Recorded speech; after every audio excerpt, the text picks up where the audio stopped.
네, 2025년 정기재산 변동신고 대비 찾아가는 재산신고 설명회를 진행하겠습니다. 우선 시작하기 전에 드리고 싶은 말씀은 이제 작년이랑 뭐 그 전부터 신고를 쭉 하셨을 때 그것이 잘못 신고되었다는 걸 이번에 깨달아서 제대로 신고를 해야 되나 아니면 그 전에 있던 걸 고쳐야 되냐고 고민하신 분들이 많으신데 일단 중요한 거는 올해의 재산을 정확하게 신고하시는 게 중요합니다. 따라서 올해 재산을 꼭 정확하게 신고할 수 있도록 꼼꼼히 봐주시기 바랍니다. 그 다음 요거에 보이실지 모르겠는데 지금 여기 정기재산 변동신고 안내서라고 저희가 패티 시스템에 이제 PDF본을 게재해 놓았습니다. 요게 거의 모든 신고 방법이랑 이제 주의사항이 들어가 있거든요. 그래서 요거 꼭 한번 보시고 신고해 주시기 바랍니다. 지금 여기 있는 PPT나 그런 것들도 요거를 좀 더 중요한 부분을 발췌해서 설명하는 것에 불과하거든요. 그래서 요거 한번 보시고 신고하시되 이제 모르시는 거 있으시면은 담당 소관하는 뭐 윤리업무 담당자나 아니면 저에게 전화를 주시거나 아니면 패티 게시판으로 업로드를 해주시기 바랍니다. 질문을 해주시기 바랍니다. 일단 정기 재산 신고 설명회를 시작하겠습니다. 일단 순서를 말씀드리겠습니다. 첫 번째로 제도의 개요, 두 번째 등록 대상자, 세 번째 등록 대상 재산, 네 번째 신고유예 면제, 제도에 대해 설명드릴 수 있도록 하겠습니다. 일단 제도 개요에 대해서 말씀드리겠습니다. 제도 개요의 근거 법령은 공직자윤리법에 근거하여 재산 등록을 진행하고 있습니다. 또한 신고 기준일 및 신고 기간은 2024년 12월 31일이 신고 기준일입니다. 2024년 12월 31일 23시 59분 59초임을 정확히 인지하신 후 주시기 바랍니다. 간혹 정보 제공 동의를 안 하시면 이제 직접 신고하셔야 되는 분이 계신데 그런 분들이 나 지금 2월 달에 신고를 하니까 2월 달이 보이는 재산을 신고하시는 분들이 계시거든요. 그렇게 신고하지 마시고 24년 12월 31일 23시 59분 59초의 재산을 정확히 파악하셔서 신고해 주시기 바랍니다. 또한 2025년 1월 1일에서 2월 28일까지 신고해 주시면 되겠습니다. 두 번째로 신고 대상자입니다. 신고 대상자는 국가지방정부직, 4급 이상 공무원, 공직유관단체 임직원, 이제 국세, 관세 등 특정분야 7급 이상, 부동산 관련 업무 공직자 등이 해당됩니다. 일단 4급 이상 공무원은 법령상 되어 있지만 공직유관단체 임직원, 뭐 특정 분야 7급 이상 부동산 관련 업무 공직자 등은 이제 인사혁신처에서 일률적으로 정해드리는 것이 아닌 각 기관에서 이제 국세 관세에 해당되는 분야, 부동산 관련 업무 분야를 선정하여 이제 등록 의무를 부과하고 있는 것이기 때문에 문의 시 저희가 일률적인 답변을 드릴 수 없는 점 양해 부탁드립니다.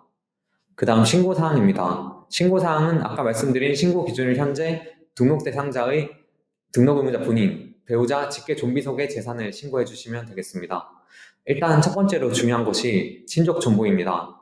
친족 정보는 등록 대상자의 주소지 등 개인정보 변동사항인데 작년에 대비하여 올해 12월 31일 기준 만약에 거주지가 변경되었다, 아니면 직급지기가 변경되었다, 그럴 경우에는 꼭 변동사항을 기재하여 주시기 바랍니다.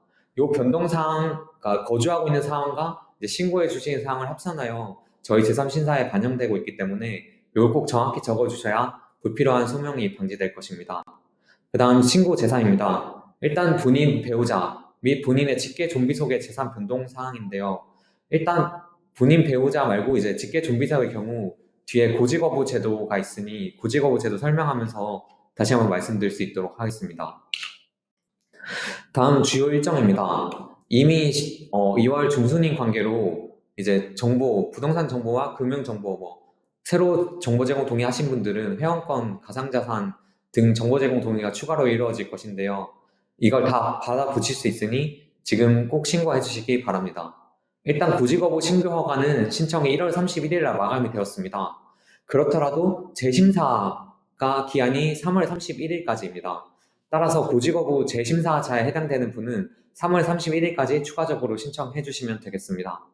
다음 2월 28일까지 신고를 해주시면 되겠습니다. 그 다음 등록 대상자입니다. 등록 대상자의 경우 일단 본인 및 배우자입니다. 본인 및 배우자는 사실상의 혼인 관계인 경우에도 신고를 하셔야 됩니다. 그 다음에 이혼 판결이 확정된 경우에는 대상 배우자를 반드시 재산 등록에서 제외하셔야 됩니다. 간혹 이제 이혼 판결이 되었음에도 불구하고 이제 계속 등록하고 정보 제공 동의를 받아 보셨다가 이제 문제가 되는 분들이 계시기 때문에 요건 꼭 등록 제외 부탁드립니다. 일단 고지거부 제도가 있으면 다들 알고 계실 것입니다. 거기에서 고지거부 제도에는 원칙적으로 법령상은 이제 배우자는 포함되지 않습니다. 따라서 그 여기 당구장 표시처럼 이혼 소송 진행 중으로 재산 등록을 위한 정보 제공 동의 등을 얻기 어려운 경우에는 상황을 증명한 소장 등을 첨부하여 사실을 적시하더라도 등록 고지 거부와 유사하게 뭐 등록 의무가 면제되는 것이 아니기 때문에 일단 배우자의 재산 아는 대로 다 신고를 해주신 다음에 해당 사항을 증명하게 된다면 심사 시 참작 사항 정도에 해당되게 됩니다. 따라서 배우자의 재산은 가급적 잘 신고해 주시기 바랍니다. 다음 직계 존비속입니다. 일단 조부모, 부모, 자녀, 손자녀 등이 있습니다. 여기에 제외 대상이 있는데요. 일단 첫 번째로 법률상 혼인신고를 완료한 딸입니다. 첫 번째로 본인 및 배우자의 경우 사실상의 혼인 관계인 경우에도 신고 대상이라고 했는데요. 이제 그 딸의 경우에는 법률상 혼인신고를 완료한 딸이어야지만 제외가 가능함을 인지해 주시기 바랍니다. 다음 사망한 배우자 및 직계 존비속도 제외 대상입니다. 일단 여기에서는 친족 정보에서 의무자 본인이 직접 제외를 하셔야 됨을 인지하여 주시기 바랍니다. 일단 고지 거부가 허가된 고지 거부의 경우에는 이제 법률상 혼인신고를 완료한 딸이나 사망한 배우자 및 직계 존비속에는 고지 거부가 대상에 해당되지 않기 때문에 저희가 신청을 주셔도 반려 처리를 하게 됩니다. 근데 간혹 이제 반려 처리한 거를 인지하지 못하시고 이렇게 사망하였음에도 친족 정보에서 제외를 안 하시거나 해서 문제가 생길 수 있기 때문에 이 점은 꼭 인지하여 주시기 바랍니다. 그 다음 고지거부 제도는 바로 뒤에 설명드릴 건데 고지거부 제도가 허가된 경우에는 허가 기간 내에는 이제 해당 대상자를 등록하지 않아도 됩니다. 고지거부 허가를 받은 자녀가 손자를 출산하는 경우에도 동일합니다. 뒤에 이제 고지거부 제도에 대해 설명드릴 수 있도록 하겠습니다. 고지거부 제도는 일단 신규 신청이 1월 31일까지 마감되었지만 이제 설명회를 쭉 돌아다닌 결과 고지거부에 대한 문의가 많은 관계로 이제 다시 한번 설명드릴 수 있도록 하겠습니다. 일단 첫 번째로 고지거부를 하기 위해서는 이제 부모님의 주민등록 등본을 한번 떼보시는 걸 권장해 드립니다. 주민등록 등본을 떼보시면 부모님 포함해서 세대주, 세대원이 전부 나옵니다. 그 경우 세대주, 세대원 수를 합쳐서 이제 가구 숫자가 산정이 됩니다. 보시면은 여기 1인 가구, 2인 가구, 3인 가구 등이 있죠. 여기는 이제 그 주민등록 등본상 세대주, 세대원 수를 합산하여 산정이 되게 됩니다. 다만 유의할 점이 고지 거부 제도니까 이제 본인의 의무자와 이제 관계가 없이 독립적으로 생계를 유지함을 증빙하는 것이기 때문에 만약에 고지 거부자가 뭐 부모님이 본인과 본인 가족과 같이 산다고 할지라도 등록 대상자랑 같이 사는 건 가구제에 산정이 되지 않습니다. 예를 들면 5인, 그러니까 부모님 두 분인가 본인과 본인의 배우자에서 4인 가구가 산다고 할지라도 이 경우에는 본인과 본인의 배우자는 산정 대상에서 제외되게 됩니다. 그래서 2인 가구로 산정이 되겠죠. 그 다음에 이제 가구 대상자의 독립적인 소득이 있는가를 보시면 됩니다. 일단 월 소득 기준을 충족하는가를 보시면 이제 뭐 예를 들면 25년 2인 가구 기준 236만 원을 부모님 또는 부모님과 같이 살고 계시는 분이 버신다. 그러니까 그러니까 등록 대상자를 제외한 다른 예를 들면 형제라든지 그런 분들이 벌고 계신다. 그런 경우에는 합산하여 이제 가구 충족되면 고지고보 허가가 되고요. 이제 그렇지 못할 경우 고지고보 대상이 되지 않습니다. 다음 이제 만약에 부모님 두 분만 따로 사십니다. 그러면 이제 타인으로부터 그러니까 예를 들면 부모님을 따로 사시는데 본인의 형제가 이제 다달이 뭐 2인 가구 기준의 금액을 입금을 하게 됩니다. 그런 경우는 이제 타인이 부양한다고 봐서 이제 고지고보 허가가 될 수 있기 때문에 이것도 꼭 인지하시고 신고하실 때 한번 보시기 바랍니다. 그 다음에 지금 부모님을 예시로 설명을 드렸는데요. 일단 자녀와 손자녀의 경우에는 추가적인 조건이 더 들어갑니다. 일단 반드시 1년 이상 주민등록상 별도 세대 구성이 필요합니다. 근데 간혹 이제 주민등록상 같이 거주를 하고 있을지라도 예를 들면 해외에 1년 이상 파견을 갔다거나 아니면 사실상 관사에 산다거나 이러한 경우에는 별도의 증빙서류가 필요합니다. 예를 들면 1년 이상 뭐 출입금 사실 증명서라든지 뭐 관사에 거주하였음을 증명하는 서류 요거 등을 첨부하여서 진행을 해주시기 바랍니다. 그다음에 고지거부 기준 금액은 아까 보여드린 정기자산 변동신고 안내서에 전부 다 있으니 한번 참고해 주시기 바랍니다. 다음 등록 대상 재산에 대해 설명드리겠습니다. 일단 등록 대상 재산이 가장 중요하죠. 여기서 이제 부동산에 관한 소유권, 지상권 및 전세권. 일단 이게 첫 번째로 중요합니다. 일단 소유권의 경우 토지 및 건물, 이제 결별 공시지가 또는 실제 거래한 가격, 이제 단독주택, 공동주택은 공시가격 또는 실거래 가격, 상가, 빌딩, 오피스텔들은 국세청 기준 시가 존재 시 해당 가액, 대지와 건물은 가액 합산 신고. 같은 경우에는 이제 책에도 다 나와 있고 이제 홈페이지에도 이제 신고 방법이 다 나와 있습니다.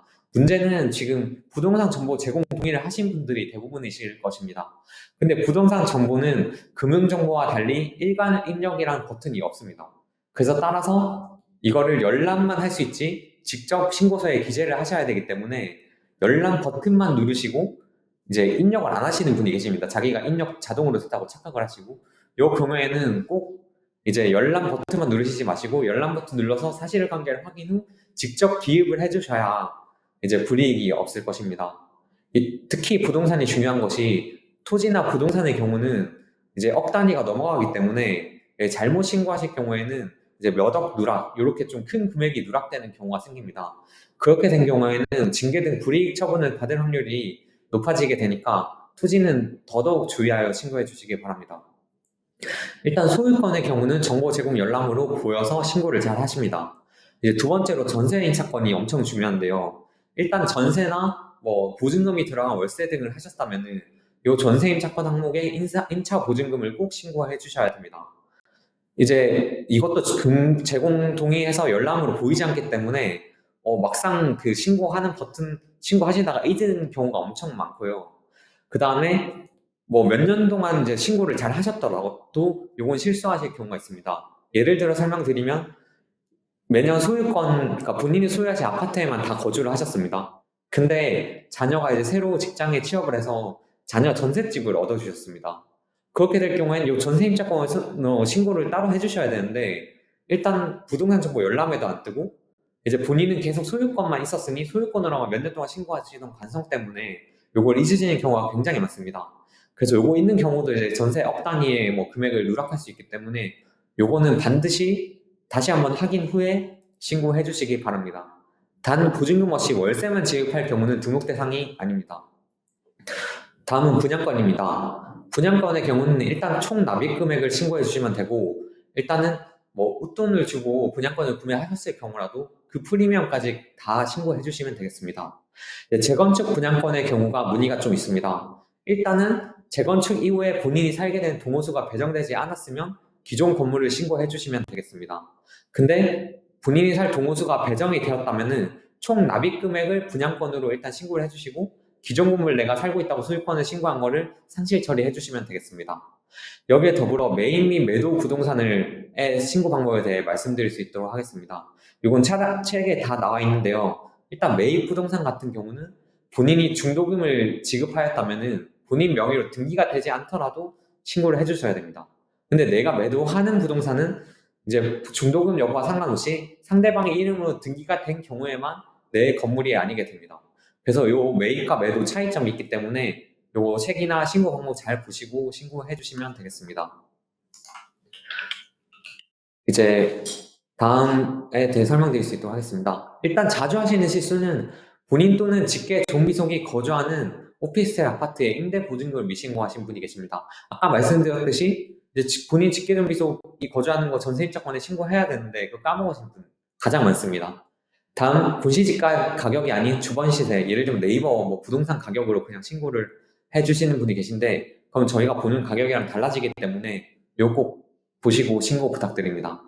세 번째로 상속 절차 진행 중인 부동산 미신고하신 경우입니다. 이 경우가 좀 문의가 많습니다. 일단 상속 절차, 그러니까 부모님이 돌아가신 경우에는 먼저 해주셔야 될 거는 이제 등록 대상에서 부모님을 제외하는 것입니다. 거기에 더불어서 상속 절차를 진행하게 되면은 아직 지분 정리가 안 된 경우가 많습니다. 예를 들면 내 이름으로 아직 등기가 안 되고 뭐 협의 중이다.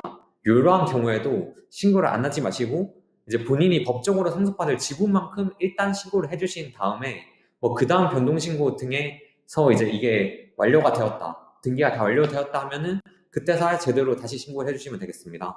그래서 많은 분들이 부모님이 사망하셔서 등록 제외 처리를 하셨습니다.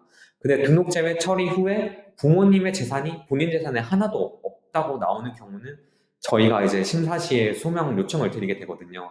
그래서 그럴 경우에 예를 들면 몰랐다고 하시는 답변이 대부분이신데, 이 경우에도 이제 이미 저희는 안내서도 그렇고 뭐 다 안내를 해드린 상황이기 때문에 그런 거 좀 이제 소명이 되기 어려울 수 있을 수 있으니 이것도 꼭 인지하시고 신고해 주시기 바랍니다. 이제 다음입니다. 다음은 그 자동차, 건설기계, 선박 및 항공기입니다. 일단 대부분이 자동차를 가지고 계시기 때문에 일단 신고 기준 현재의 자동차 보험상 차량 금액을 신고하시면 되겠습니다. 일단 왜 자동차 보험상 차량 금액이냐면은 저희가 자동차의 감가상각을 반영하기 위해서 그렇습니다. 그렇기 때문에 매년 자동차 가격을 동일하게 신고해 주시는 분들이 계십니다. 그렇게 하지 마시고 감가상각을 반영해서 신고하셔야 되기 때문에 꼭 자동차 보험을 한번 확인을 해주시기 바랍니다. 더불어 자동차 보험에는 이제 지분이 다 나와 있습니다. 간혹 본인이 전부 다 모시고 이제 본인 명의로만 되어 있다고 이제 본인 거라고 생각하시는 분들이 계신데, 그렇게 되지 않습니다. 그러니까 본인 명의의 그 차량일지라도 지분이 7대3 등으로 이제 잘못될 수가 있거든요. 예를 들면 보험상 이유로 본인 지분 7, 배우자 지분 3이 되어 있었는데 본인만 몬다 생각하고 그걸 모르고 본인 지분 100으로 신고하시게 되면은 지분 관계를 잘못 신고하게 된 것이기 때문에 그 점도 꼭 반영해 주셔서 신고해 주시기 바랍니다. 그 다음에 장기 렌트의 경우 보증금을 채권으로 신고 이렇게 되어 있는데, 일단 장기 렌트의 경우 여기 재산변동 신고 안내서에 차량 부분 안에 이제 리스가 종류가 두 가지가 있습니다. 운용 리스랑 금융 리스가 있습니다. 그 경우를 한번 보시고 꼭 설명 잘 신고해 주시기 바랍니다. 다음은 건설기계, 선박, 비행기, 광업권, 어업권, 양식업권 등입니다. 일단 이 두 경우는 대부분 이제 평가액이 잘 나올 것이고요. 그 다음에 실제 구매 금액도 이제 계약서 등이 대부분 있으신 관계로 잘 신고를 해주십니다. 그러나 일단은 광업권과 양식업권 등은 실거래 금액이랑 평가액도 높은 금액으로 신고하셔야 되는 점만 한번 인지해 주시기 바랍니다. 다음입니다. 일단 자주 하시는 실수는 외국에 있는 자동차를 미신고하는 경우입니다. 지금 일단 정보 제공 동의를 하신 분들은, 새로 하신 분들은 이제 자동차에 대한 정보가 제공이 될 것입니다. 근데 이제 간혹 외국에서만 몰고 외국 뭐 보험 뭐 안 하고 이렇게 외국에 있는 자동차가 있으신 경우가 있으십니다. 그 경우는 똑같이 신고 대상이기 때문에 반드시 신고하여 주시기 바랍니다. 다음, 매년 똑같이 자동차 금액 변동 시 신고. 이건 아까 말씀드렸듯이 이제 감가상각을 반영하지 않고 매년 똑같이 신고하시게 되면은 저희가 심사 과정에서 이제 소명 요청을 드릴 수 있기 때문에 꼭 감가상각 반영하여서 신고하시 주시기 바랍니다. 다음, 렌터카 중고차 회사를 운영하는 직계손 비속의 본인 명의 차량 미신고인데요. 일단 렌터카 중고차에서 뭐 법인 명의로 돌리기 전에 차량부터 이제 사서 이제 본인 명의로 등록해 주시는 분이 계십니다.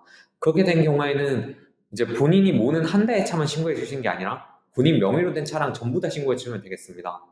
아마 이번에 정보 제공동의 새로 하신 분들은 본인 명의 차량은 다 보일 것이기 때문에 그거 보셔서 한번 신고해 주시기 바랍니다. 또한 저희가 이제 보험 개발원 사이트를 이제 그 신고하는 당시에 링크에 띄워 드리기 때문에 그거 한번 보시고 신고해 주시면 되겠습니다. 근데 이 경우는 이제 그 뭐 렌터카 운영 업체뿐만이 아니라 간혹 뭐 공공기관 또는 어떤 기관의 기관장님들도 문제가 될 수 있는데요. 이제 보통 그 기관 명의로 기관 차량을 해놓는 경우가 있는데 간혹 기관 장님 명의로 기관 차량을 정부 등록하시는 경우가 있습니다. 그 경우에는 뭐 동의한 거에 뜨면은 다 신고해 주시면 되고, 아니더라도 어쨌든 기관 명의 차량은 기관 명의 차량 기관장님 명의로 돼 있다면 다 신고해 주시기 바랍니다. 그 경우에 뭐 기관장님 재산이 과도하게 늘어나는 걸로 보이게 됨을 염려하시는 분들이 계신데, 그 경우도 이제 변동 사유나 비고란에 이제 기관 명의 차량을 등록하느라 그렇게 또 기재를 해주시면은 다 고려가 되기 때문에 꼭 신고해 주시기 바랍니다. 다음입니다. 현금의 경우는 소유자와 합계액 1,000만 원 이상 경우 신고해 주시고, 보안 방법, 사유, 용도, 자금 출처 등을 기재하셔서 신고하시면 되겠습니다. 대부분은 잘 신고를 해 주십니다. 다만 여기 자주 하시는 실수에 없는 현금을 과다하게 신고하시는 경우가 있으십니다. 이제 없는 현금을 왜 과다하게 신고하시는지는 모르겠습니다만 저희는 이제 자금 흐름 등을 보아서 이제 현금이 좀 무리하게 많다고 싶은 경우 설명을 드릴 수 있기 때문에 정직하게 신고해 주시기 바랍니다. 네, 다음입니다. 이제 예금이랑 증권 등 금융정보 파트인데요. 금융정보 파트도 가장 중요하다고 보시면 됩니다. 왜냐하면 정보 제공 동의 일괄이는 버튼 하나만 눌렀다고 모두가 끝인 줄 생각하고 더 이상 뭐 안 보시는 분들이 계시거든요. 근데 이거 확인하셔야 될 사항이 직접 확인하셔야 될 사항이 엄청 많습니다. 그래서 꼭 다시 한번 살펴보시고 신고해 주시기 바랍니다. 일단 일반 예금입니다.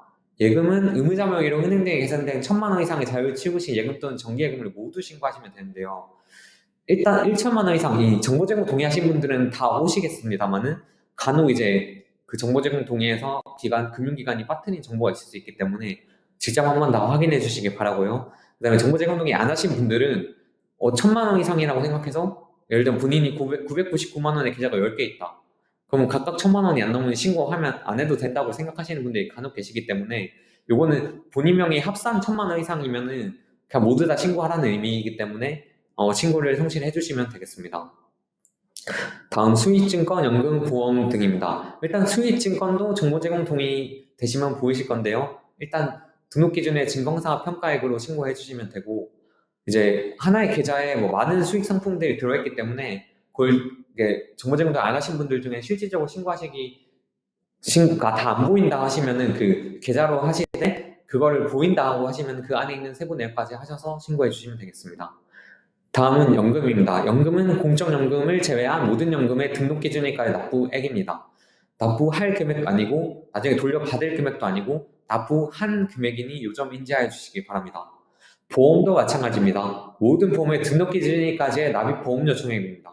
내가 납입한 보험료입니다. 내가 납입할 것도 아니고 만기 보험금도 아닙니다. 그리고 적립보험료, 영원인 보험은 제외됩니다. 예를 들면은 뭐 만기 환급금 없는 보험, 뭐 여행자 보험 등 이러한 종류가 해당되겠습니다. 다음입니다. 자주 하시는 실수는 ETF 펀드 등을 예금 항목에 미신고하시는 분들이 계신데 이게 좀 헷갈리실 수는 있지만 ETF 펀드 증권이 아니라 예금입니다. 그래서 예금 항목으로 한번 신고해 주시기 바랍니다. 다음 보험가입금을 만기 환급금으로 신고. 요것 아까 말씀드렸듯이 내가 납부한 금액을 신고해야 된다는 점 인지해 주시기 바랍니다. 다음 마이너스 통장 한도를 채무총액으로 신고. 요거는 가끔 전환차 공무원분들 중에 마이너스 통장을 새로 개설하였고 이제 마이너스 통장에 마이너스를 쓰지 않으셨음에도 불구하고 그게 본인이 빚인 줄 알고 채무로 신고하시는 분들이 계십니다. 근데 그렇게 신고하시면 재산을 받았던 누락 신고하신 게 되니까 요점 인지하셔서 신고해 주시기 바랍니다.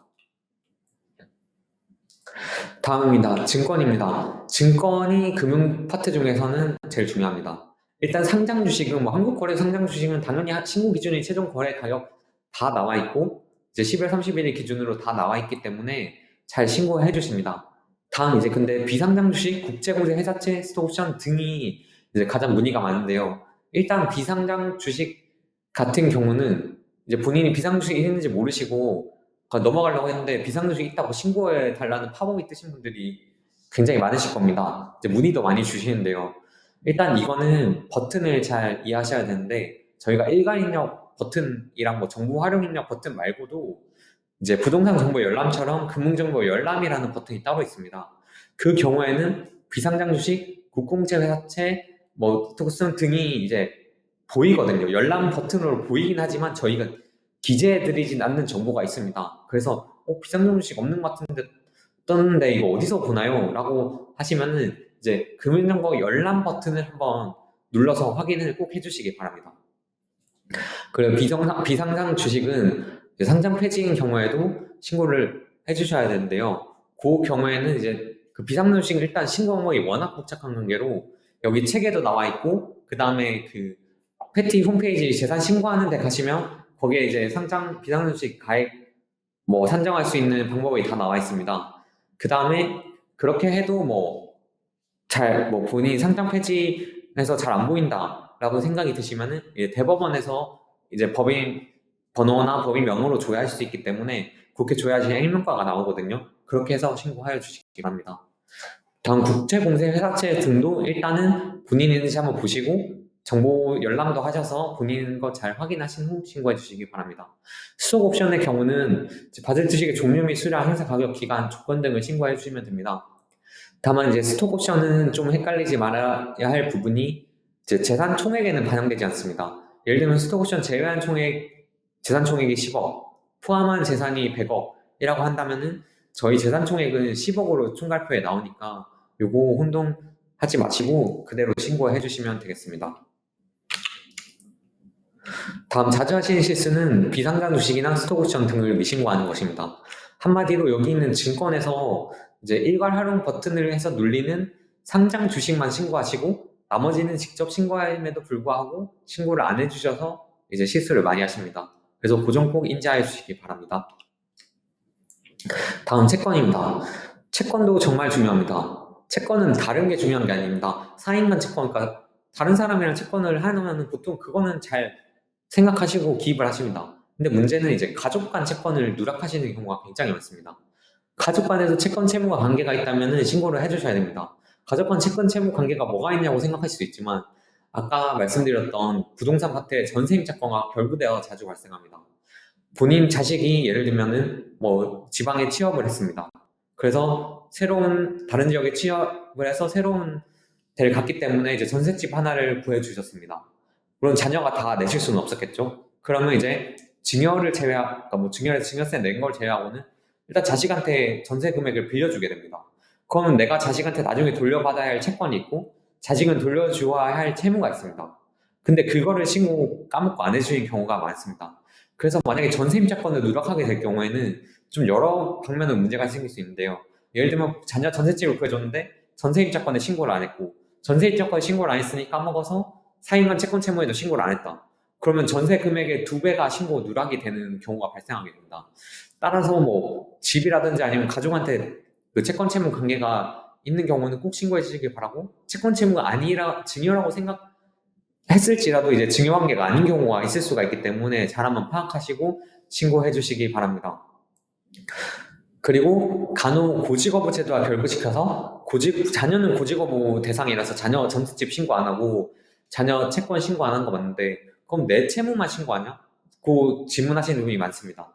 그럴 경우에는 본인 채무만 신고하시면 됩니다. 왜냐하면 자녀의 채권이 있는데 자녀는 신고 대상이 아니라 신고를 안 한 것뿐이지 본인한테는 채권이 있는 게 맞잖아요. 그러니까 그거 다 혼동하지 마시고 본인한테 채권 채무 있으면 그냥 다 신고해 주시면 됩니다. 다음 벤처 투자 조합, 개인 투자 조합 등 출자 지분입니다. 요거는 투자한 금액을 꼭 채권으로 신고해 주시기 바랍니다. 요거는 출자 지분 있으시면은 안 헷갈리실 거라고 생각하지만 저 뒤에 10번 보시면은 비영리 법인의 출연 금액도 항목이 있고 그다음에 13번에 한명업자 유한회사 출자 지분도 파트가 따로 있습니다. 그래서 회사 출자 관련된 거에 파트가 3개나 있으니 이제 본인이 출자한 회사의 성격을 제대로 파악하신 다음에 어디에 해당되는지 보고 난 후 진행해 주시면 되겠습니다. 간혹 뭐 벤처 투자 조합에 출자를 하셨는데 여기에 신고 안 하시고 뭐 비영리 법인 신고란에 신고하신다는 그러한 분들이 계십니다. 그래서 꼭 신고해 주시기 바랍니다. 자주 하시는 실수는 이제 가족한테 빌려준 거 미신고, 아까 말씀드렸듯 사인간 채권 채무 가족 꼭 신고해 주시기 바라고요. 그다음에 전세 보증금을 채권 항목에 신고. 전세 보증금은 내가 돌려받을 금액인 건 맞습니다만 아까 전세 임차권 건물 쪽에 신고하신다는 거 아실 겁니다. 그래서 꼭 그 부분에 신고해 주시기 바랍니다. 네, 그 다음에 채무 파트입니다. 채무는 아까 말씀드렸던 사익만 채권 채무 성실히 신고해 주시고 금융 채무도 이제 카드, 보험사 등의 이제 금융기관에서 있는 채무이기 때문에 그건 다 보일 겁니다. 그리고 금융사 등의 요청을 한다면 그 날짜, 10월 31일자 다 보여주기 때문에 잘 신고하시면 됩니다. 근데 이제 건물임대 채무가 중요합니다. 여기서는 건물임대 채무, 예를 들면 본인이 거주하고 있는 아파트 이외에 상가나 아니면 뭐 오피스텔, 원룸 등을 추가적으로 보유하고 있다고 했을 때 그럼 그때 뭐 다른 사람한테 다 빌려줄 것입니다. 임대를 주거나. 근데 그러한 경우는 그건 내가 언젠가 돌려줘야 할 임대 보증금 채무이기 때문에 건물을 임대하여 얻은 채무로 건물 임대 채무로 신고해 주시면 되겠습니다. 근데 간혹 건물 임대 채무를 본인이 뭐 원룸을 101호부터 105호까지 들고 있어서 이거 다 합산하여 그냥 101호부터 105호 합산해 한 덩어리로 신고해 주시는 분이 계십니다. 근데 그렇게 하시면 안 되고요. 일단은 호실별로 각각의 이제 그 채권 채무 관계자가 있을 것입니다. 그래서 그 관계 계약자 다 따로따로 입력을 하셔서 그냥 호실별로 다 따로 신고해 주시면 되고요. 만약에 한 사람이 여러 개를 빌렸다 하더라도 나중에 그 사람이 나오고 난 다음에 이제 다른 사람은 이제 호실별로 나눠서 임대를 할 수가 있으니 그냥 처음부터 다 분리하여 신고하여 주시기 바랍니다. 또 건물임대 채무와 관련하여 말씀드리고 싶은 점은 저희가 따로 건물을 가지고 있는데 건물을 임대해 주지도 않았다. 그러면 이 집이 지금 이 가지고 계신 건물이 어떤 상태로 되어 있나 저희가 소명 요청을 드릴 경우가 있습니다. 그러면 이제 건물임대 채무를 잊은 경우가 아니면은 보통 어떻게 답변하시냐면은 여기 뭐 본인의 뭐 친척한테 무상으로 임대 중입니다. 아니면 월세만 받고 임대 중입니다. 뭐 그런 식으로 이제 하는 경우가 많습니다. 그렇게 될 경우에는 건물 임대 채무에 신고 안 하시는 건 맞지만 저희 신고서상에 따로 그 건물을 어디 사용하고 계신지 안 보여서 이제 소명을 드리는 경우이기 때문에 그 경우는 이제 건물 소유권을 신고하실 때 요 아파트를 신고하시면서 비고란에 뭐 누구누구에게 무상 임대 중 아니면 현재 월세 얼마만 받고 임대 중 이렇게 적으시면은 불필요한 추가적인 소명을 막을 수 있을 것입니다. 더불어서 이제 여기에 결부되어서 말씀드리고 싶은 게 본인이 친척 정보란에 본인 아파트랑 친척들이 거주하고 있는 아파트를 다 업로드를 했습니다. 근데 본인이 소유하고 있는 건물에도 안 살고 본인이 전세 임차한 건물에도 안 산다. 그러면 저희가 여기 친척 정보 보니까 여기에 거주하고 계신다고 했는데 소유권도 아니시고 전세 임차도 안 하셨어요. 그러면 어떻게 거주하고 계시나요? 라고 물어보실 수도 있습니다. 그렇게 된 경우는 뭐 대부분 뭐 간사에 거주 중입니다. 아니면 친척으로부터 무상 임대를 받아 거주 중입니다. 이렇게 말씀하시는 분이 계신데 요거는 친척 정보란에 미리 한번 본인이 그 현재 누구누구 집에 무상 뭐 친척집 거주 중 아니면 뭐 관사 거주 중 이렇게라도 적어주시면은 또 추가적인 소명을 피할 수 있을 테니 한번 요거 인지하시고 신고해 주시기 바랍니다. 자주 하시는 실수는 아까 말씀드렸듯 가족에게 빌린 금전을 미신고하거나 이제 할부 물품 중 예를 들면 핸드폰을 뭐 12개월 할부를 하셨는 경우까지는 채권 항목에 신고하실 필요가 없기 때문에 해상 물품 할부 비용은 신고 안 해주셔도 되겠습니다. 다음은 등록 대상 재산, 금, 백금, 부속료, 골동품, 예승품 등입니다.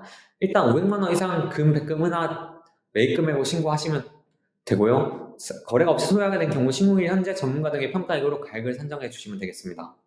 다음 도자기, 회화, 서해, 공예 등 골동품, 예술품도 매입한 경우 매입 가격으로 하시면 되고 증여, 상속 등 거래가 없이 소유하게 된 경우 전문가 등의 평가액으로 가액을 산정해 주시면 되겠습니다. 여기서 이제 문제는 뭐 공개자분들이 좀 문제가 되실 경우가 있습니다. 일단은 본인이 카카오톡 프로필이나 인스타그램에 뭐 이런 미술품, 이런 골동품을 올렸다고 했는데 재산 신고를 안 하실 경우에는 당연히 저희가 요거 소명 요청을 드리는 경우가 많습니다. 따라서 요거 한번 꼭 인지하여 신고 부탁드리고요. 그 다음에 공개자분들의 경우는 예를 들면 본인이 이제 가지고 계신 게 뭐 SNS 등에 노출이 되었고 뭐 TV 등에 노출이 되었는데 재산 신고하신 것도 공개가 되기 때문에 그 국민들이 이러한 걸 가지고 있는 걸 아는데 왜 골동품 신고 안 하셨어요? 라고 이제 질문을 주시는 경우가 있거든요. 그 경우에는 이제 저희도 등록한 부분만 공개해 드리는 거다 보니까 이제 본인이 직접 거기에 대해 소명을 하셔야 되는 점 되셔야 보니까 좀 그 점을 인지하시고 확실히 신고해 주시기 바랍니다. 다음 이제 빌린 비공속 예술품을 본인 소유로 신고하시는 분들이 계신데요. 일단 빌린 거는 이제 본인 소유권을 가지고 계신 게 아니기 때문에 요거는 좀 정직하게 신고해 주시기 바랍니다. 다음입니다. 회원권과 지식재산권입니다. 회원권의 경우 건당 가액이 500만 원 이상인 골프엑스, 콜도미니엄 등의 모든 회원권입니다. 요거는 신규 매입한 경우 평가액과 거래 가격중 높은 금액으로 가액을 등록하시면 되고 어느 하나를 확인할 수 없는 경우에는 그 사실을 이제 기재하신 후 확인 가능한 가격을 등록하시면 되겠습니다. 일단 회원권 같은 경우도 이번에 새로 정보 제공 동의를 하신 분들은 제공되기 때문에 보시고 잘 신고해 주시면 되겠습니다. 지식재산권의 경우는 소유자로 연간 1천만 원 이상 소득이 있는 지식재산권의 종류, 권리소득기한 등을 신고해 주시면 되는데요. 일단 가장 많이 혼동하시는 게 지식재산권이라 해서 발명특허 등이 해당된다고 이제 오해하시고 신고를 안 하시는 분들이 계신데요. 뒤에 보시면 이제 학원가에서 발생한 문제집 등에서 발생한 인쇄 등을 미신고한 경우에도 신고를 꼭 해주셔야 인쇄를 미신고한 경우도 있거든요. 그러니까 뭐 학원 강사다 이런 분들은 이런 부분 잘 파악하셔서 지식재산권 범위를 확정하신 다음에 신고해 주시기 바랍니다. 다음 회원권 명칭은 잘못 신고하시는 분들이 있으신데 정보 제공 동의 되니까 좀 신고 상실히 부탁드립니다. 다음 이제 비영리법인 출연 재산입니다. 요거는 일단은 요 기재된 대로 잘 신고를 해주시는데 아까 말씀드렸듯이 뭐 벤처 투자자에 출자를 한 지분을 여기다 기재해 주시는 분들이 계시거든요. 그래서 그거 잘 성격 파악하셔서 기재해 주시기 바랍니다. 다만 이제 뭐 성남사채 교회 등의 헌금 시주액을 신고한 거는 이제 여기는 출연 재산은 아니기 때문에 그거 꼭 인지하시고 해주시면 되겠습니다. 다음 이제 가상자산 및 예치금입니다. 요게 가장 이제 혼동이 많고 좀 중요하다고 설명드릴 수 있을 것 같습니다. 일단 이번에 새로 정보 제공 동의를 하신 분들은 가상자산의 보유 내역도 정보 제공 동의로 일단 넘어오게 됩니다. 그렇게 되기 때문에 일단 두 가지의 이제 대상자 분들이 계실 건데요. 두 종류의 이제 첫 번째는 가상자산 정보 제공 동의를 안 하신 분들, 옛날에 정보 제공 동의를 하셔서 새로 안 하신 분들, 동의를 하신 분들. 일단 가상자산 동의를 안 하신 분들부터 먼저 설명을 드리겠습니다. 가상자산 동의를 안 하신 분들은 이제 본인 거를 잘 파악하셔서 신고하시는 건 당연하고, 이제 본인이 코인을 안 한다고 해서 배우자, 자녀, 부모님이 코인을 안 하시라는 보장이 없기 때문에 요점 꼭 물어보신 다음에 신고를 꼭 부탁드립니다.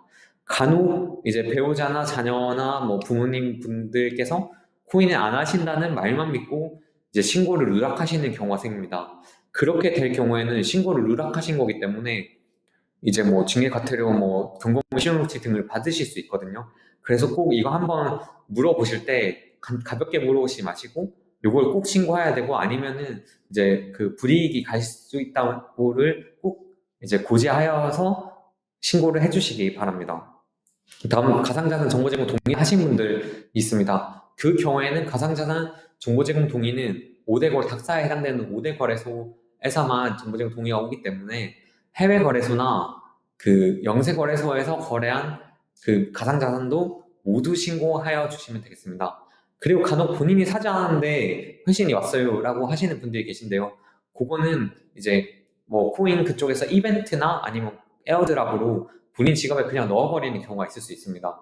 그래서 따라서 이제 뭐 확인하셔서 이제 들어가 있을 가능성이 높으니 그거 한번 확인하시고 신고 부탁드립니다. 다음 일평균 가액, 요거 가액 부분은 이제 뒷부분에 시스템 부분에 설명드릴 수 있도록 하겠습니다.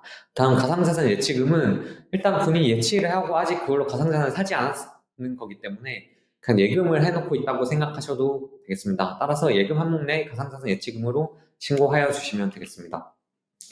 다음 자주 하는 실수입니다. 일단 외국 거래소에서 거래한 가상자산 아까 말씀드렸듯이 다 신고해 주셔야 되고요. 다음 개인 간 거래, 이벤트 등으로 보유한 가상자산도 신고해 주셔야 됩니다. 아까 말씀드렸듯이 코인 쪽에서 그냥 넣어버린 것도 본인이 보유한 거기 때문에 신고를 해 주셔야 됩니다. 그리고 간혹 이제 예전 가상자산 제도가 정착되기 이전에 아이디를 본인 명의로 여러 개를 만들 수가 있었는데, 이제 옛날에 쓰던 아이디를 썼는지 까먹고 새로 만들어서 사용하시는 분들은 그 예전에 있는 아이디에도 가상자산이 있을 수 있습니다. 그래서 회신을 왔는데 본인 아이디에 있는 것보다 많다라고 생각하시면 가상자산 거래소에 한번 연락을 하셔서 본인 아이디가 여러 개인지 한번 확인해 주시기 바랍니다. 다음 이제 금융정보 회신되지 않은 가상자산은 KYC 미인증 건인데요.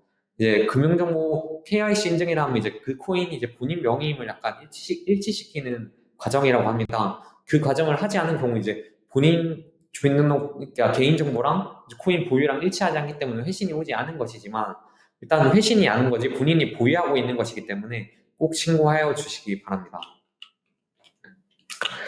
이제 다음 신고 유예 면제 제도에 대해 말씀드리겠습니다. 일단 신고를 매년 해 주시면 좋겠지만 피치 못할 사정으로 신고 유예를 해주시는 분들이 계십니다. 일단 요거는 신고 유예에만 해당되는 화면인데요.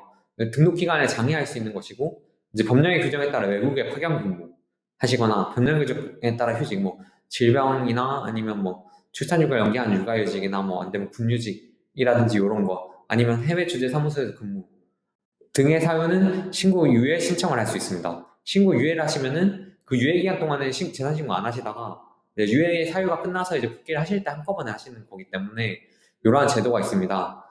근데 이제 제도가 있으면 이제 신청을 하시면 율례무 담당자가 처리를 해주실 거지만은 신청 자체를 안 하시고 가시는 경우가 계십니다. 뭐 예를 들면 육아휴직이라든지. 근데 뭐 정보가 연계가 안 될 수 있기 때문에 그런 인사 정보랑 그거는 꼭 개인이 신청을 해주시기 바랍니다. 그래서 이런 정보 인지 후 꼭 신청해 주시면 좋겠습니다. 다음은 신고 유예와 면제 둘 다 해당하는 자료입니다. 일단 공직자윤리위원회의 의결을 받아서 하는 거고, 구금 등의 신고가 곤란, 실종 등의 행방이 불분명, 상당한 사유로 사실상 신고가 곤란하다고 인정된 경우 여기에 해당됩니다. 이제 보더라도 심각한 경우이기 때문에 보통 대상자 본인이 하실 경우는 잘 없으시고 윤리 업무 대상자, 윤리 업무 담당자들이 이제 해주시게 될 겁니다. 일단 이상으로 설명의 이제 제도 설명 마치겠고요. 그 뒤를 이어서 이제 시스템 시연 설명이 있도록 하겠습니다. 따라서 시스템 시연 설명은 패티 담당자 분께서 해주실 것이기 때문에 그거까지 꼭 들으시고 제안 신고 부탁드립니다. 감사합니다.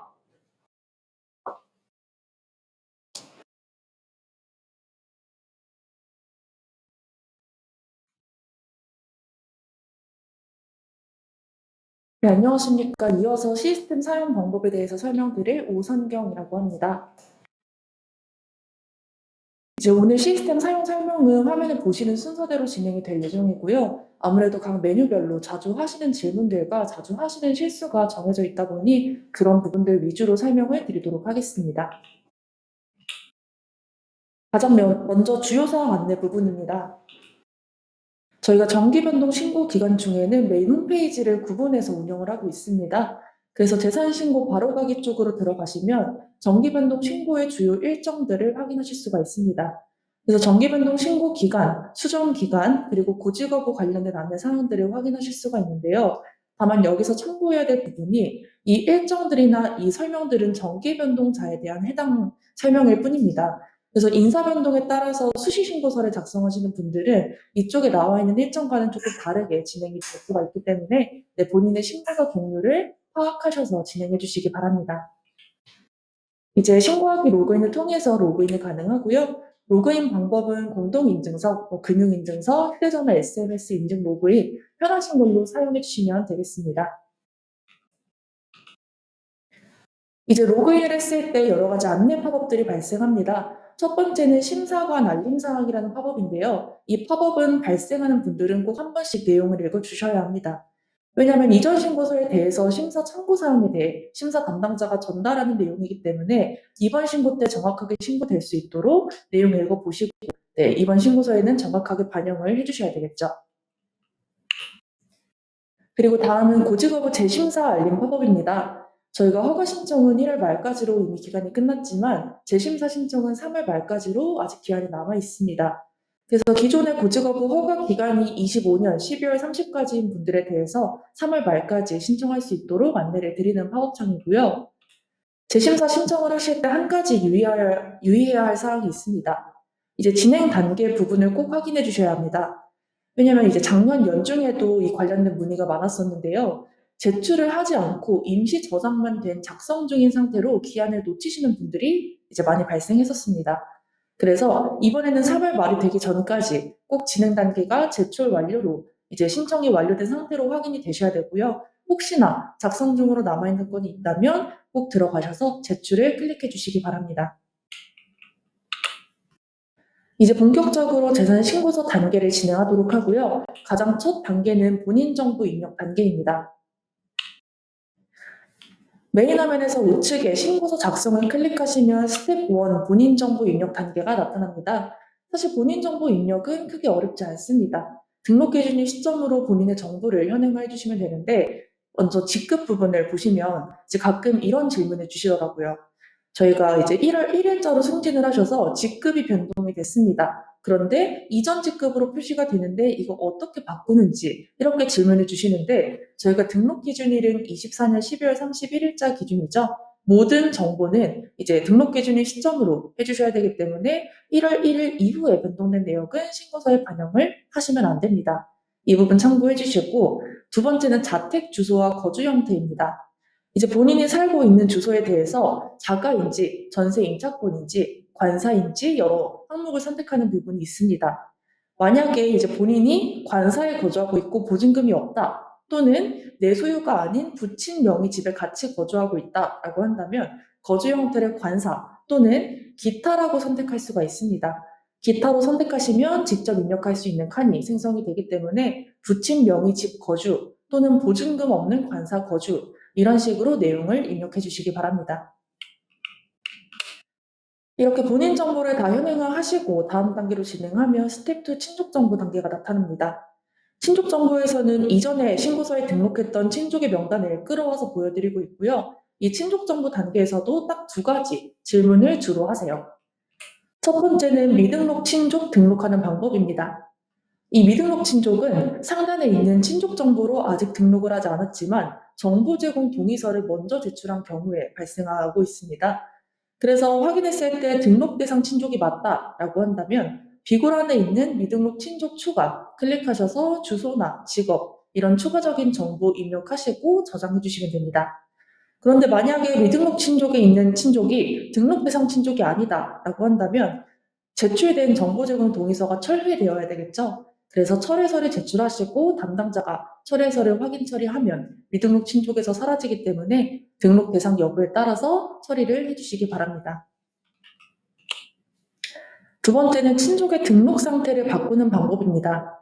이제 친족에 대해서 고직업을 신청을 하시고 허가를 받았거나 아니면 딸이 결혼을 했거나 부모님이 사망하는 등의 등록 제외 사유가 발생하는 경우들이 있는데요. 그럴 때는 친족 정보에서 해당 친족을 클릭하시면 팝업창이 나타납니다. 여기에 중간 부분에 등록 상태라는 부분이 있어서 고직업자 또는 등록 제외자로 선택을 해서 저장을 하실 수가 있습니다. 그래서 등록 제외자나 고직업자로 저장을 하시면 총괄표 단계에서 해당 친족의 재산 내역과 정보 제공된 내역은 자동으로 제외가 되기 때문에 사유 입력하시고 제외시켜 주시면 되겠습니다.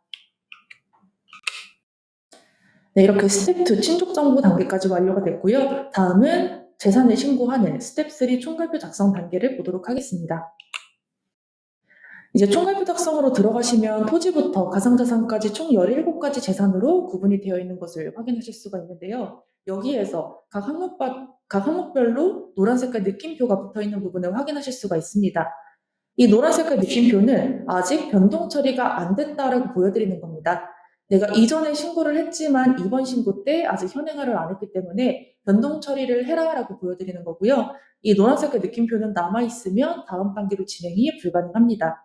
근데 만약에 가액도 변경되지 않았고 소유도 계속 하고 있다, 아무런 변동이 없다라고 할지라도 그 항목의 상세 화면에서 변동 사유 부분에 가액 변동 없음이라도 저장을 눌러주셔야지 이 노란 색깔 느낌표가 사라지기 때문에 이 부분 참고하셔서 신고를 진행해 주시면 되겠습니다.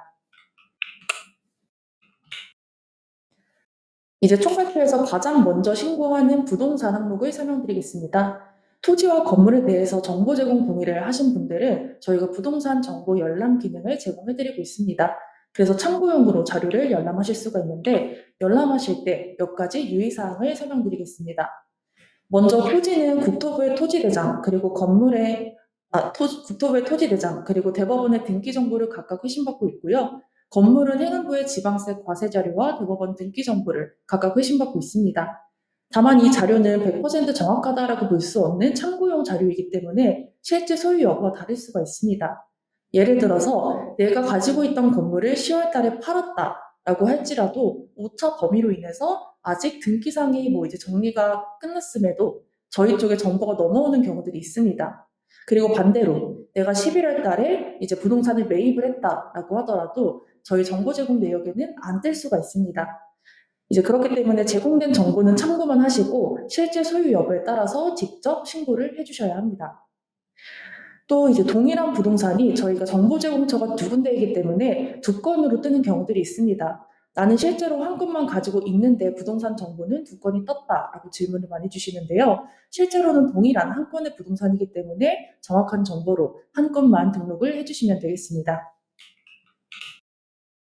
이렇게 정보 내역 참고해서 이제 신고를 하실 때 금융정보와는 다르게 저희가 부동산은 신규 추가를 직접 해주셔야 합니다. 일괄적으로 추가가 되지 않기 때문에 정보 내역 참고하셔서 개별적으로 추가해 주셔야 되고 추가 버튼 눌러서 내용을 다 입력하셔도 되지만 정보 내역에서 추가하고자 하는 주소를 클릭하시면 기본적인 정보는 저희가 끌어와서 보여드리고 있습니다. 그래서 권리자나 지분 면적, 가액 이런 추가적인 정보만 입력하시고 저장을 해주시면 되겠습니다.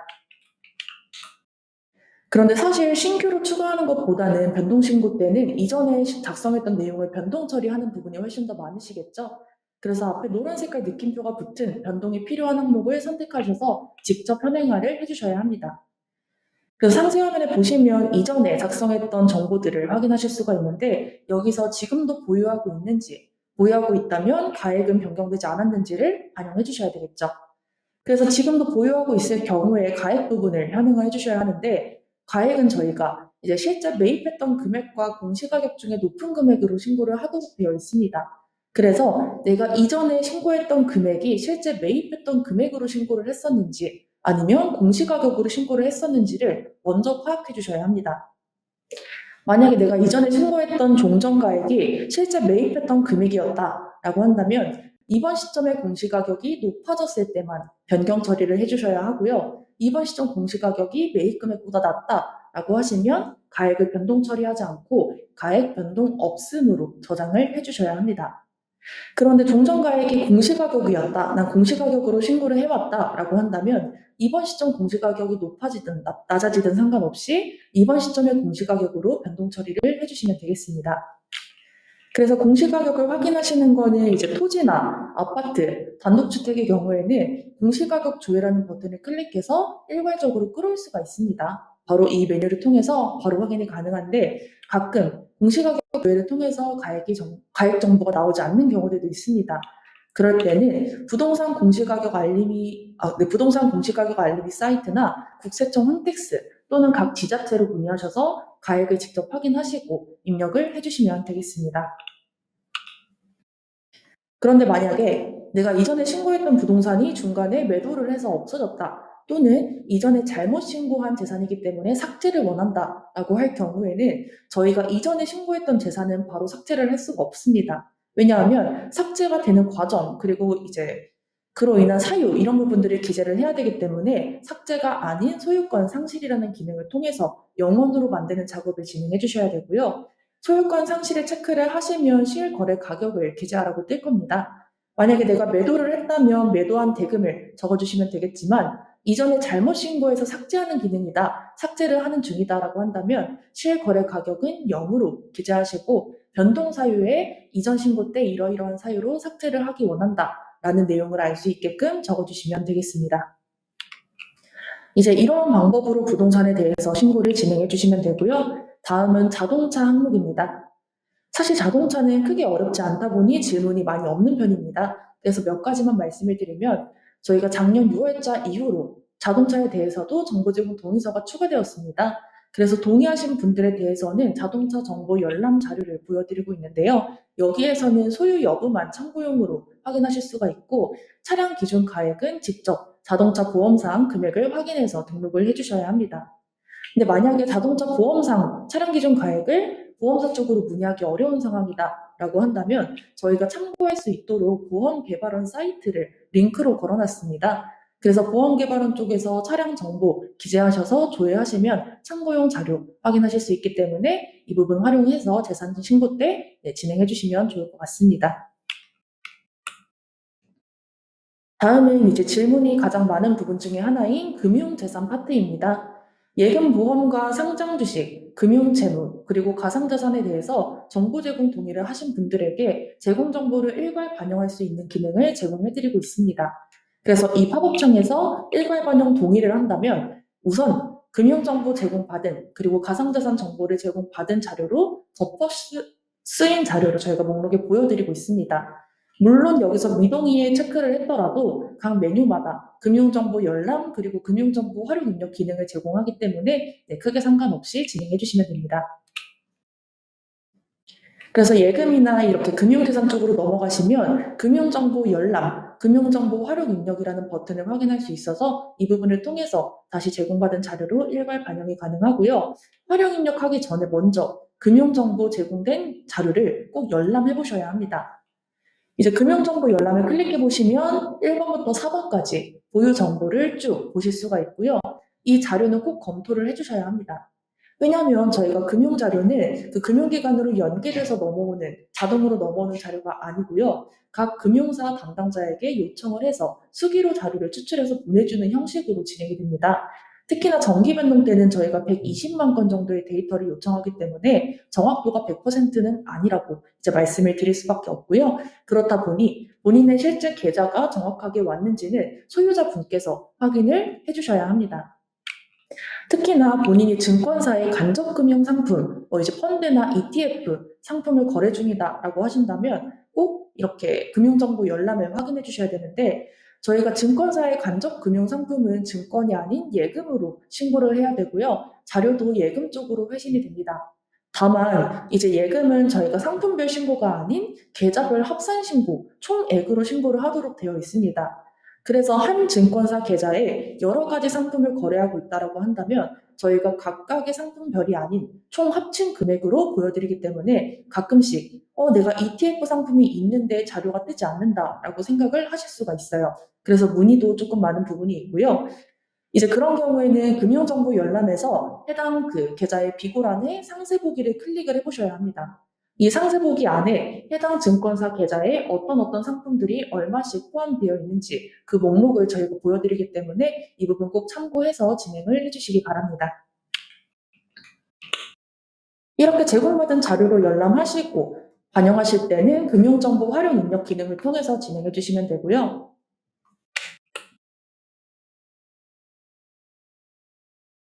네, 금융정보 활용 입력으로 들어가시면 금융기관에서 회신받은 자료를 이전에 신고한 자료와 비교해서 표로 보여드리고 있습니다. 네, 이 금융정보 활용 입력을 하실 때 자주 하시는 질문 중에 하나가 붉은 색깔 계좌는 어떻게 처리를 해야 되는지 이 부분입니다. 이 붉은 색깔 계좌는 여러 사유로 발생할 수가 있는데 첫 번째, 이전에 신고한 계좌 정보와 이번에 금융기관에서 제공한 정보가 불일치할 때 이렇게 발생할 수 있습니다. 지금 보시면 붉은 색깔로 떠 있는 계좌는 다시 이가 붙어 있고요. 검정 색깔로 신고된 계좌는 다시 이가 없습니다. 붉은색 계좌는 제가 이전에 신고했지만 이번에 제공받은 자료가 없는 거고 검정 색깔이 이번에 금융기관에서 등록 기준일 시점으로 자료를 회신해 준 내용입니다. 그래서 이런 경우에는 중복 신고가 되는 것을 막기 위해서 이전에 조금 잘못 입력된 계좌번호는 0원으로 저희가 처리를 해드리고 있고요. 정확하게 회신된 검정색 계좌로 현재 가액을 넣어드리고 있습니다. 그런데 만약에 내가 붉은색 계좌에 현재 가액을 중복해서 넣게 된다면 한 계좌에 대한 금액이 2번 신고가 돼버리겠죠. 그래서 이렇게 중복 신고를 막기 위해서 저희가 표를 보여드리기 때문에 꼭 확인하셔서 이미 검정색으로 신고가 된 계좌가 있다면 붉은색 계좌는 영인 상태 그대로 두셔야 합니다. 그리고 두 번째는 아무리 찾아봐도 검정색으로 이미 신고가 된 게 없는 붉은색만 남아있는 계좌가 있는 경우들입니다. 이거는 이전에 신고를 했지만 연중에 해약을 해서 없어진 계좌일 수가 있고요. 만약에 해약해서 없어진 계좌가 맞으시면 저희가 영원히 상태로 바꿔드리기 때문에 그냥 그 상태 그대로 두시면 됩니다. 그런데 만약에 내가 이 계좌가 기준일 시점에서도 보유하고 있는 게 맞다라고 한다면 금융사 쪽에서 자료를 누락한 것이기 때문에 기준일 시점의 정확한 보유액으로 현재 가액을 직접 수정해 주셔야 합니다. 그래서 목록 다 이제 확인하시고 저장하실 때는 꼭 맨 하단에 있는 일괄 저장을 눌러주셔야 하고요. 혹시나 변동 취소나 그냥 화면을 닫으시면은 반영이 안 되기 때문에 꼭 일괄 저장 눌러서 목록으로 빠져나가는 것까지 확인을 해주셔야 합니다. 이렇게 금융정보 활용 입력은 예금보험뿐만 아니라 증권, 채무, 각 항목별로 있기 때문에 모두 다 확인해 주셔야 되고요. 여기 당부장 표시 굉장히 중요한 부분입니다. 특히 증권 같은 경우에 이제 상장 주식 이외에도 비상장 주식이나 채권 상품들이 있을 수가 있는데요. 그 비상장 주식이나 채권 상품은 정보 제공은 되지만 활용 입력이 되지 않습니다. 그래서 설명을 드리면 증권에서 금융정보 열람을 클릭했을 때 상품 종류에 금융채라는 상품이 있는 경우가 있을 수 있어요.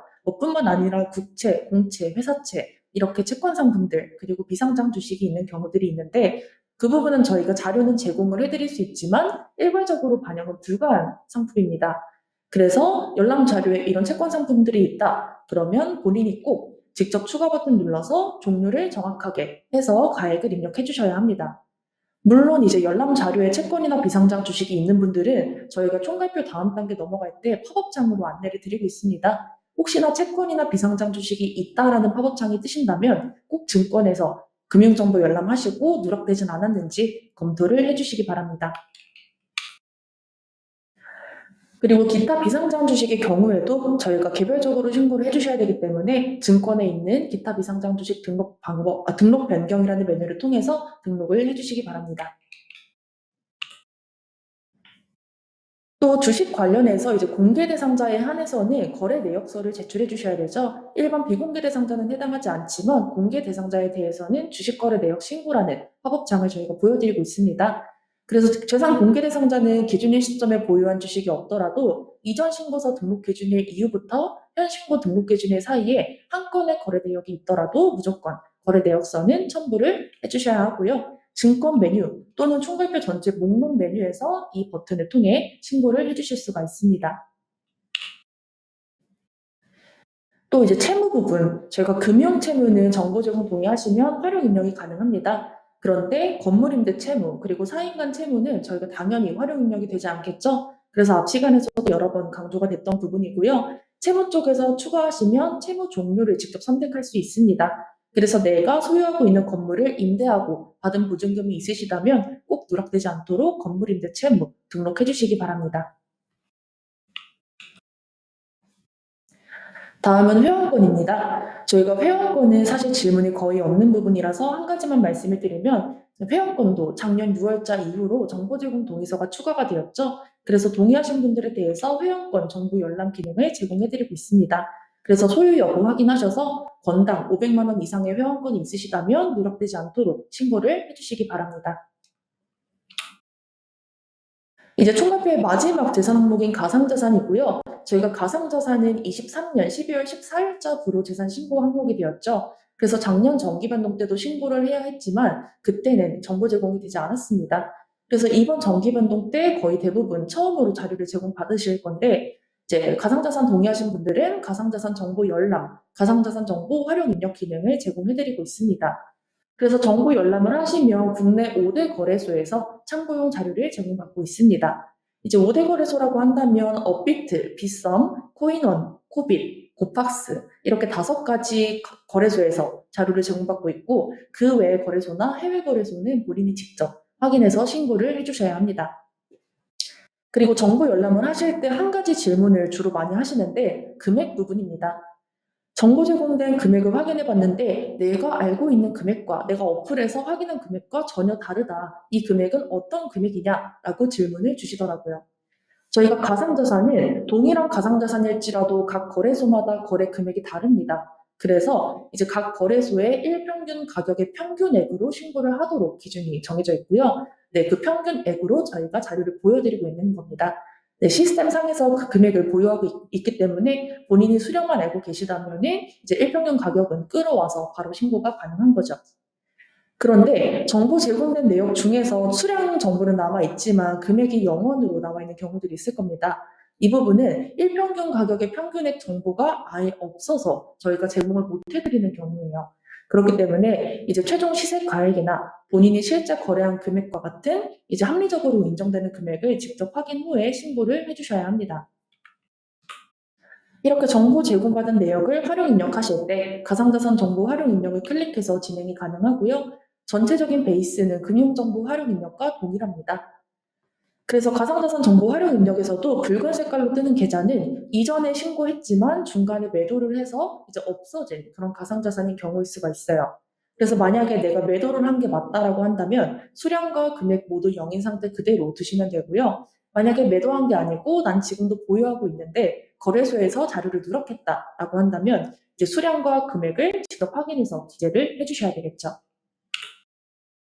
그리고 이제 수량은 입력이 되어 있지만 가격 정보가 입력이 안 된 경우들도 있습니다. 이 부분은 아까 전에 말씀드렸던 일평균 가격의 평균액 정보가 없는 항목이기 때문에 등록 기준일 해당 거래소의 최종 시세 가액이나 이제 합리적으로 인정되는 가액을 확인해서 등록해 주셔야 되고 만약에 어떠한 금액 정보 자체도 알 수 없다. 거래소를 통해서도 금액 정보를 확인할 수가 없다라고 한다면 가액을 확인할 수 없음으로라도 신고를 해주셔야 합니다.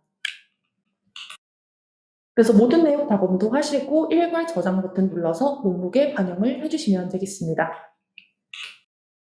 그리고 가상자산이 아닌 가상자산 예치금도 있을 수가 있는데요. 예치금은 저희가 예금으로 이제 신고를 해야 된다라고 말씀을 드렸죠. 그래서 예금보험 쪽으로 신고를 하시는데 가상자산 정보 제공 동의하신 분들은 이제 예금적으로 일괄 반영을 해서 보여드리고 있습니다. 그래서 정확한 금액으로 반영이 됐는지 꼭 검토하시고 넘어가 주시기 바랍니다.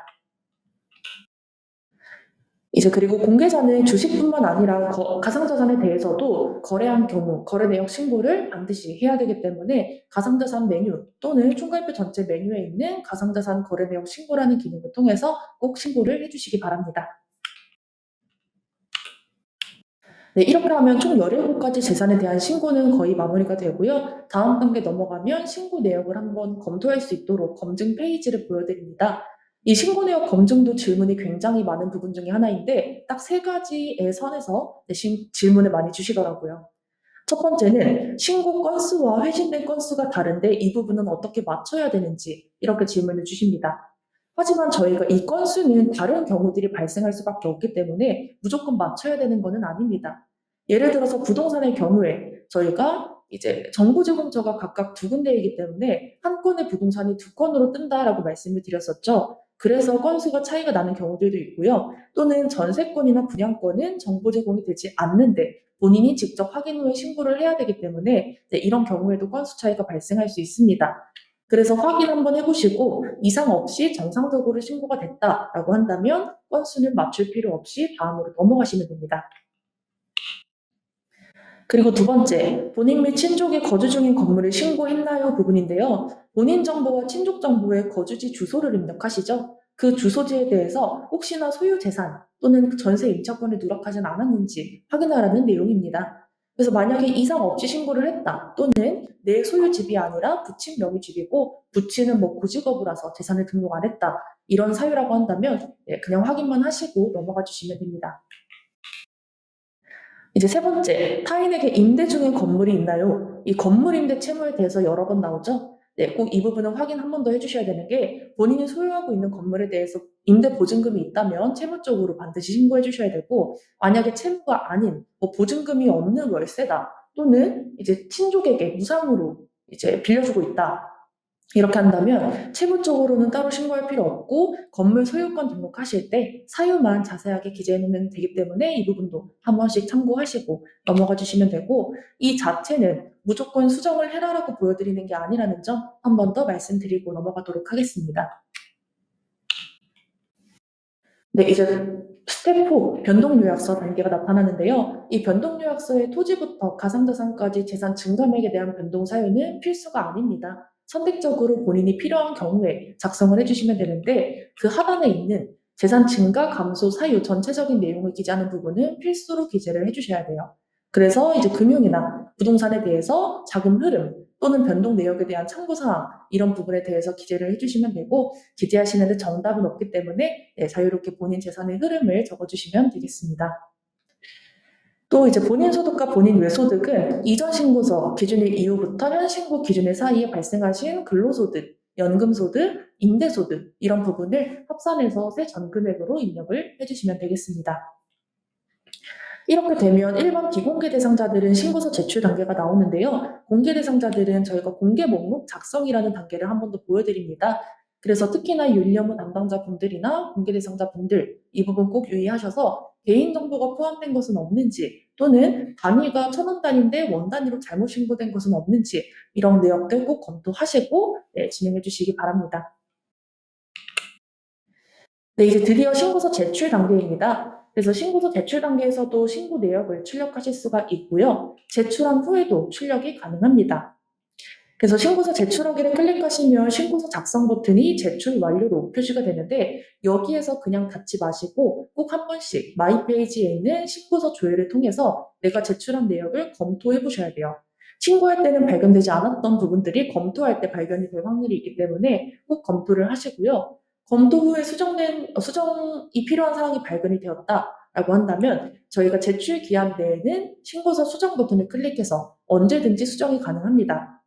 그런데 만약에 신고 기간이 지났다라고 한다면 제출 기한일부터 10일까지, 즉 3월 10일까지죠. 3월 10일까지는 담당자에게 신고서 수정 요청을 통해서 승인을 받으면 수정이 가능하기 때문에 꼭 기한 지켜서 이제 수정까지 마무리를 해주시고요. 여기까지 진행을 하면 정기 변동 신고에 대한 시스템 사용 방법은 마무리가 됩니다.